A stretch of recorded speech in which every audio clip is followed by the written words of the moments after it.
Good morning, good afternoon, or good evening, wherever you are in the world. Welcome to this class on online sources for South African research. I'm glad that you could join me, and I hope that I will be able to provide some useful information for you. There are some really great online sources for research in South Africa, and we're going to look at my grade 8 in no particular order except for perhaps the first one. Besides locating those original documents for our family, it's also really important that we place our ancestors into their specific geographical, historical, and social context. They didn't live in a vacuum, but they were affected by the events and the people around them. And there are so many resources available to us to help us do that, to sort of put the flesh on their bones so that we can really get to know our ancestors. And who doesn't want to do that? So let's jump right in. So let's start with what is, in my opinion, the #1 resource for South African research, and that is FamilySearch.org. Completely free. You just need to sign up for an account, but you will never be asked for a credit card or to pay for something on FamilySearch. It is well worth your time to really take a look at what the site offers. Yes, there are historical records available to us, but there is a lot more on this site too. When you go to the menu on FamilySearch.org, go to search, and then you'll get a drop-down menu like you see on the screen. Go to records, and you'll get a screen that most of us are very familiar with. But let's click on the map this time instead of doing a straight search in that search area. When you click on the continent of Africa, you'll get a drop-down menu. Scroll down to South Africa and click on that. Now you're on the South Africa page, which shows you everything that FamilySearch has for South Africa. Lots of wonderful places to go for more information on South African research. On the left of the screen, you can see that there are some learning courses. There are videos on how to research in South Africa. There are not 74 courses, only 3, so I'm not sure why that's there, but some of them may be a little dated, but still worth taking a look at if you're just starting out. There's a link to the FamilySearch Wiki, which is an excellent starting point whenever you're doing research in a new location, or even if you're just wanting to brush up on what you think you know and what's available for South Africa. You can also see in the search box there that this search is to search indexed historical records. FamilySearch has, and I mentioned this in one of my other classes, sort of 2 broad sets of records, those that are indexed and those that are image only. So if you search within this box, you are going to be searching those that have been indexed. Now don't forget about those image only collections because they are very important too. So right under that search box is the list of all the record collections which have been indexed. You can see that on your screen. And then right underneath that, you'll find a listing of the image-only historical records. So again, image-only means that these are records that have not been indexed yet, but they're available to you to browse through page by page. Now the next thing that you see on the screen is the catalog materials. Once you click on that drop-down menu, you can filter the catalog to show you collections only for birth, marriage and death, or history, memories and stories. This South African page is full of information to help you. Take a look and see what you think. All right, we are moving on to #2 on my list, and this is the South African National Archives database. NAIRS is the acronym for the National Automated Archival Information Retrieval System. Quite a mouthful, as I've mentioned in one of my earlier classes, so I just call it NAIRS. This is the older system. It's reached its server capacity now, so there is a new system called NARSA, and NARSA stands for the National Archives and Records Service of South Africa.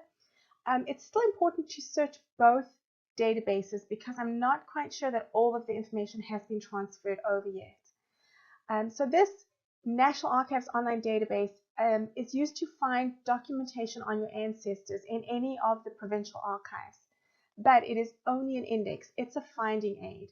It provides you with enough information to either go to FamilySearch.org and look for the image there, the original document there, or to send someone to the archives for you to hire somebody or to send a friend or family member so that they can locate the original documents themselves. This is what you'll see on the NAIRS search page, allowing you to filter your search either by a specific archive or be able to search all the archives at once. It's a good idea to read their help page so you can get the most out of your search so that you can learn how to search effectively. Now, when you've done a search, the results will look like this. Again, you want to read that help page. But to give you a little bit more help, my next tip is going to be key. And here's when I want to give a shout out to genealogist Matthew Bodie. He has a YouTube channel where he has a video that will take you step by step through the process of searching on NAIRS and then being able to go to FamilySearch and use that information to locate the original image. Now, not everything that you find on the National Archives database is on FamilySearch. It hasn't all been digitized, but there are quite a few in particular estate files that you can find there. So go take a look at Matthew Bodie's YouTube channel. He has many videos there that are really key for learning how to research in South African records. Number 3 on my list is the Genealogical Society of South Africa online. The society itself consists of about 12 branches. 11 are based in various locations around South Africa, and then 1 is online. They conduct several projects, the results of which are published online, freely available to search.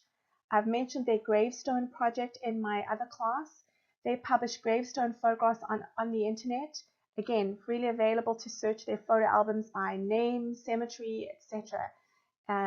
I recently saw this particular project now contains more than 860,000 photographs of gravestones in South Africa. I had a wonderful breakthrough on one of my lines by using the Gravestone Project database. My great-grandmother Christina had married a man by the name of Alexander Charles Ben in Knysna, South Africa in February of 1909. But by 1913, she was married to another man by the name of John Curran. So I had always wondered what had happened to her first husband. I assumed that he had died or they had divorced, but I could find nothing on him after 1909. So I was leaning towards the fact that he had probably died. I contacted cemeteries via email. I either had no response or just a negative one. But a few years ago, I was just doing a routine search on the Gravestone Project database. And who did I find but Alexander Charles Ben?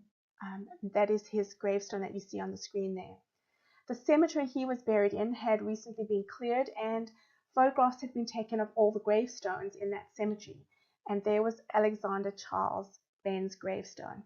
It's not in the best condition, but it does state that he died on the 23rd of December in what looks like 1909 at the age of 28. So very young, and had died about 10 months after marrying my great-grandmother. So I was able to go to NAIRS, and I was able to look on the database there, put in his name and date of death, and locate a reference to his estate file. And in that estate file was his death notice. And that death notice gave the information on his parents' names, his wife Christina, and the date of his death, 23rd of December 1909, all corresponding to the gravestone photograph. But there was another surprise, something that I had not realized. And you can see that at the bottom of the screen there. They had had a child. He was named Alexander Charles after his father. I had no idea that there were any children from this marriage.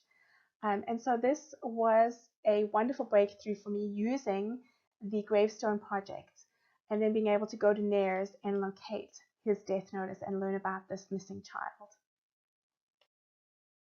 One of the other projects at the Genealogical Society of South Africa is the Google Earth Cemetery Initiative, which maps all of the cemetery locations that they have, allowing you to search geographically for a cemetery. So that could be really important because you may not know exactly where an ancestor was buried, but you may have an idea of where they died. And so you'll be able to actually click on that area and look at the cemeteries around where he may have died and see what's available. You can see if it's been photographed. and if it's been published.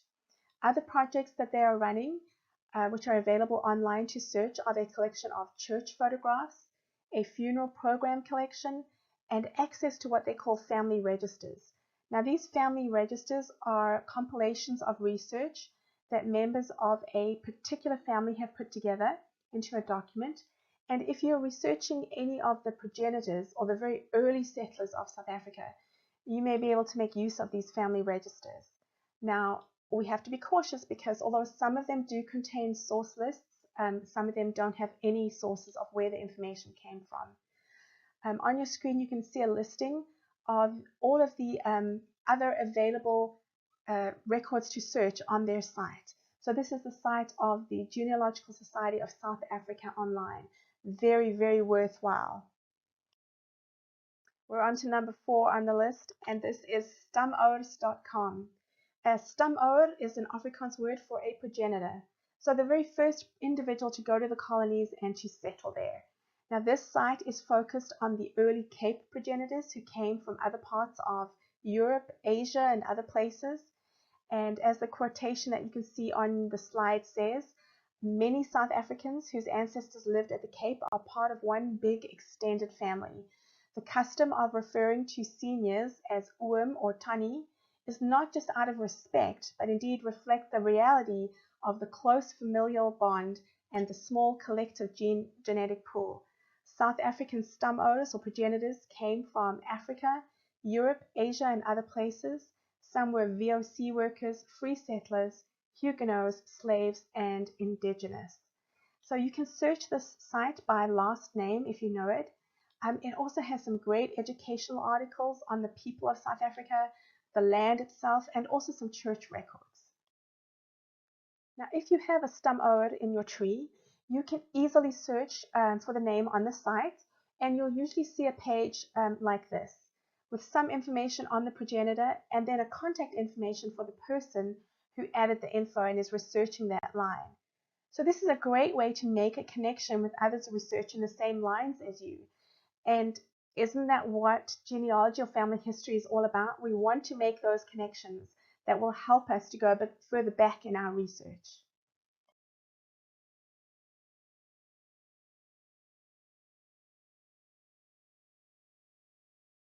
Moving along now to number 5, and these are our university and library collections. Somewhat unknown and a little less used than they should be because they have some wonderful information. The first one that we're going to look at is my alma mater. This is the University of the Witwatersrand. It's their historical papers archive. They hold over 3,400 collections covering the mid-17th century to the present. And there are many digitized collections available online. For example, there's an 1867 photograph album of the visit of Prince Albert to Cape Town. And there are the extremely fragile fragments of the VOC account books. That's the Dutch East India Company account books from 1698. So go take a look at this, the site and their collections. You'll also find things like the records of the trial, State versus Nelson Mandela, held in the Pretoria Regional Court in October of 1962. Those are available on this site. There are originals of a newspaper published during the siege of Mafeking during the Boer War from 1899 to 1900. And I love this. This was published shells permitting. So if you have an ancestor involved in the siege of Mafeking, this newspaper would be a great way to incorporate some historical context. The University of Pretoria Afrikaner Collection, they hold digital maps, historical books, manuscripts and journals, photographs. They have a good collection of Anglo-Boer War documents and photographs, and you can find books and diaries on life in South Africa. For example, in 1855, the Reverend George Brown moved from England to Graaff-Reinet in the Cape, and he wrote a book titled Personal Adventures in South Africa. So it's a great way to learn about life in 1855 in the Cape Colony. UCT is the University of Cape Town. This is their digital libraries collection, and it has some wonderful online collections. Their digital map collection is really worth looking at. It is a collaborative initiative between the University of Cape Town and Stanford University. And so a selection of African historical maps held in the UCT libraries is also available on Stanford's Maps of Africa site. Now, as well as Cape Town's street maps, they hold African historical maps and military maps made by British intelligence during the Anglo-Boer War. Those were really interesting to look at. There are historic photograph collections, as well as more recent photograph collections from South Africa in the 1950s and 60s. So well worth a look at their site. Sun Digital is the name of the collections from the Stellenbosch University. It contains archives, finding aids, history, images, literature, and access to the first Dutch newspaper in South Africa, the Zuid-Afrikaan, starting around 1845. Now, the small article that you see on your screen was published in the Zuid-Afrikaan newspaper in January of 1871. It's a little difficult to read, so there is a transcription on your screen. Now remember, this is 1871 in South Africa, only a very few years after the first diamonds had been discovered on the banks of the Orange River. So diamond fever had hit the colonies, with men either hitting it really big or walking away with nothing.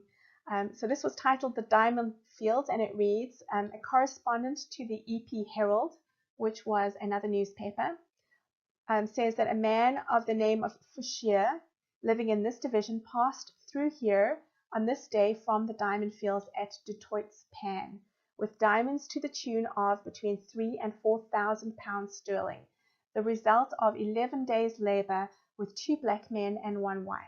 What a lucky individual. I thought it was kind of an understated response to someone working for 11 days and ending up with between 3,000 and 4,000 pounds sterling, which would have been a huge amount in those days. Now, I had an ancestor who had sought his fortune in Du Toit's Pan, but he wasn't quite so fortunate. He left with pretty much nothing to show after months of labor. What I do know about Du Toit's Pan was it was not a very pleasant place to live and work. There is a book called The World's Story, and it describes Du Toit's Pan as the village being very melancholy to look at. Everything is made of corrugated iron, and the whole is very mean to the eye. There has been no rain for some months. The thermometer showed over 90 in the shade and over 150 in the sun. There is not a blade of grass in the place, and out of the dry, dusty grounds were dug in all directions pits and walls and roadways. Carts are hither and thither. So it gives you a great visual to imagine what life must have been like for these fortune hunters.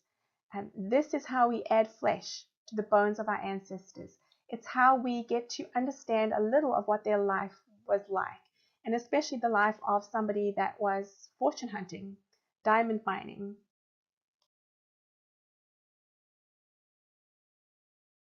Focusing more on the Kimberley diamond mines, the Afrikaner Library houses an excellent collection of books, maps, photographs, documents, and manuscripts focused on Kimberley, the diamond fields, and then the region's role in the history of South Africa.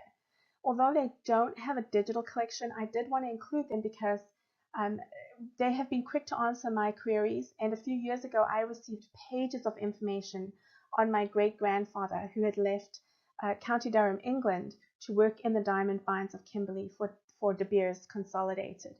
And he had been there from 1893 to 1910, and I reached out to the Afrikaner Library in Kimberley, and they were really wonderful in their response. All right, we are moving along to number 6 on my list, and this is digital books. I am a big believer, as you may have noticed, in placing our ancestor in context. So I want to look at the geographical context, the historical context, cultural and social. As we mentioned earlier, they didn't live in a vacuum.